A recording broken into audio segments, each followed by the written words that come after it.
Matthew chapter 14. When it was evening, the disciples came to him and said, "This is a deserted place, and the hour is now late. Send the crowds away so they may go into the villages and buy food for themselves."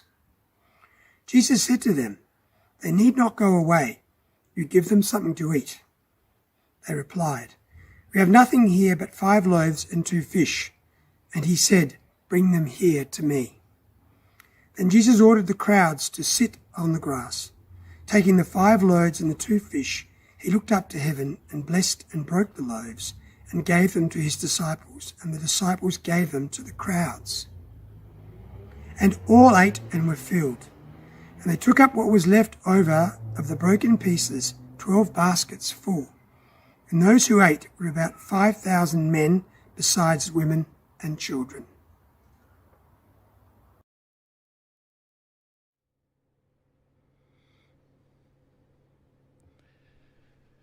May the words of my mouth and the meditation of our hearts be acceptable in your sight, O Lord, my strength and my Redeemer. 70 years ago, I preached my first sermon. I'd be embarrassed to read it now. But since then, I've preached over 1,000 sermons, and today's reading, which is found in each of the Gospels, in fact, it's the only miracle story recorded in the 4 Gospels, I have not preached on that in all these 70 years. So this morning, you and I are on new ground. And if you read the 3 accounts in the Synoptic Gospels, Matthew, Mark and Luke, 2 phrases will leap off the page. The disciples said, "Send the multitudes away." And Jesus said, "You give them something to eat." Send them away. Now the disciples were very good at that. Mothers bring their children to Jesus and the disciples say, "Go away." Mark tells us that the disciples said to Jesus, "We saw a man casting out demons in your name, and we tried to stop him because he was not one of us." And Jesus said, "You must not stop him. Anyone who is not against us is for us." I believe we need to take a wide view of our faith instead of a narrow one. In the hymn by Faber, there's a wideness in God's mercy, like the wideness of the sea. For the love of God is broader than the measure of man's mind. But we make his love too narrow by false limits of our own, and we magnify his strictness with a zeal he will not own. And so the disciples say, "Send them away."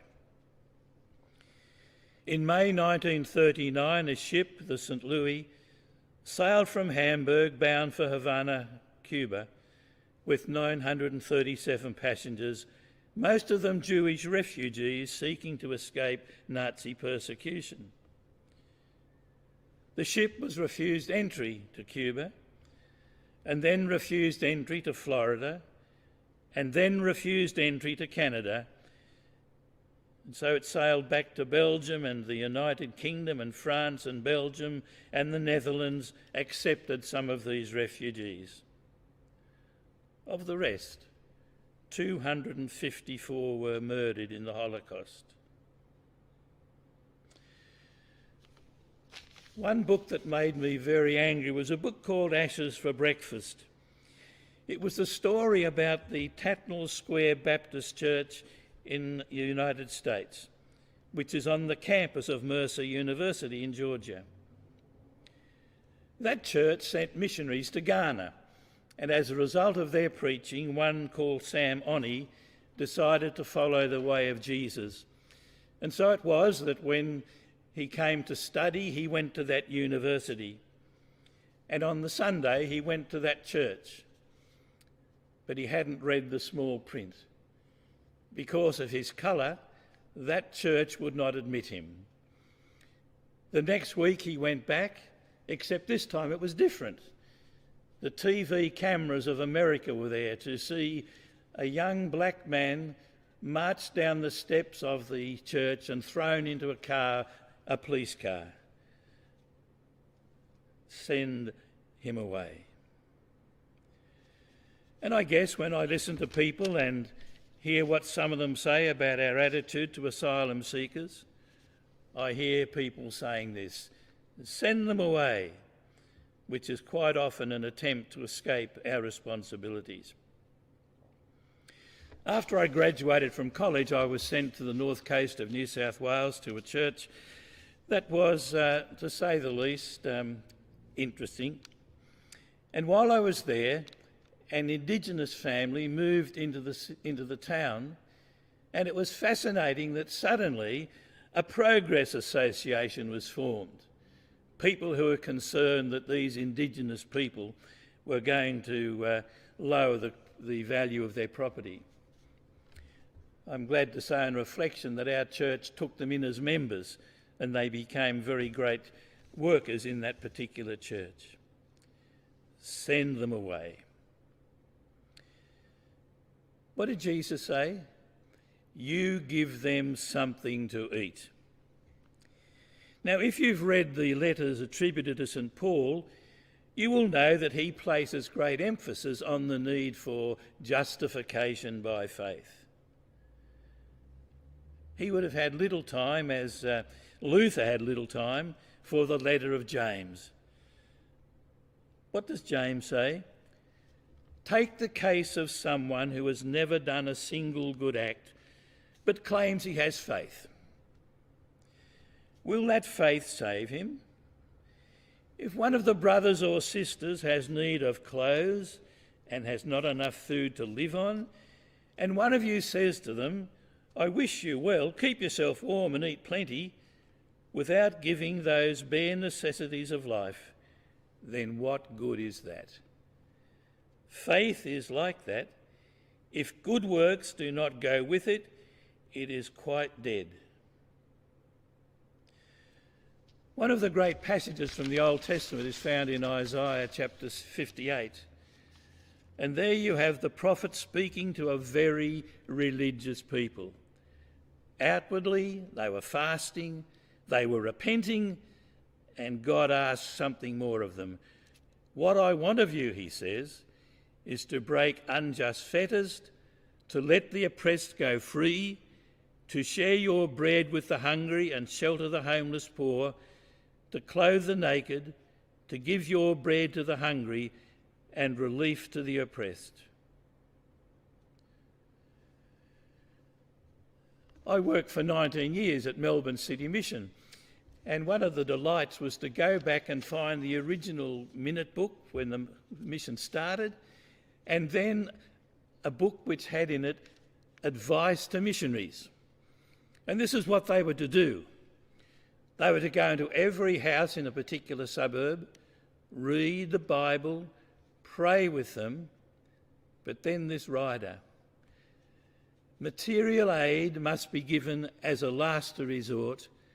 Refer all necessitous cases to the police.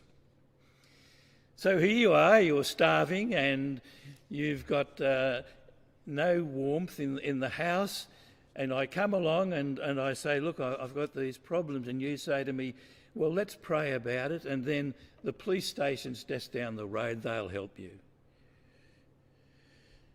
The Good Samaritan is condemned, or in the story of the Good Samaritan, Jesus condemns those who passed by on the other side and praises the man who did something. The author Mark Twain was once asked, how do you get on with those parts of the Bible you don't understand? And he said, they don't trouble me at all. What I do worry about is the parts of the Bible I do understand. And if you read on in Matthew's Gospel, you will come to what I believe is one of the most disturbing stories in all the Gospels. Jesus says, the question you will be asked on Judgment Day will have nothing directly to do with prayer and belief and spiritual things, but with having fed the hungry, given drink to the thirsty, welcomed the stranger, visited the sick and the prisoner, and clothed the naked. And even the saints find hard to believe that love is the centre and the central test of our life. Some years ago I came across a poem which was written by a man called Edwin Brock. I don't know whether he wrote any other poems. It had the intriguing title, 5 Ways to Kill a Man. And it went on to say that once when we were barbaric, we crucified people, and then we became romantic and we put them on a horse and we gave them a lance and we let them run each other through. And then we went back into degradation in the First World War when we gassed them. And in 1945 we worked out the ultimate way was to drop an atomic bomb on them and kill them by the thousand. But it was the last verse that got to me. These are, as I began, cumbersome ways to kill a man. Simpler, direct, and much more neat is to see that he is living in the 21st century and leave him there. If our Christian faith means anything, we won't leave them there. We will hear the words of Jesus saying to us today, you give them something to eat. Amen.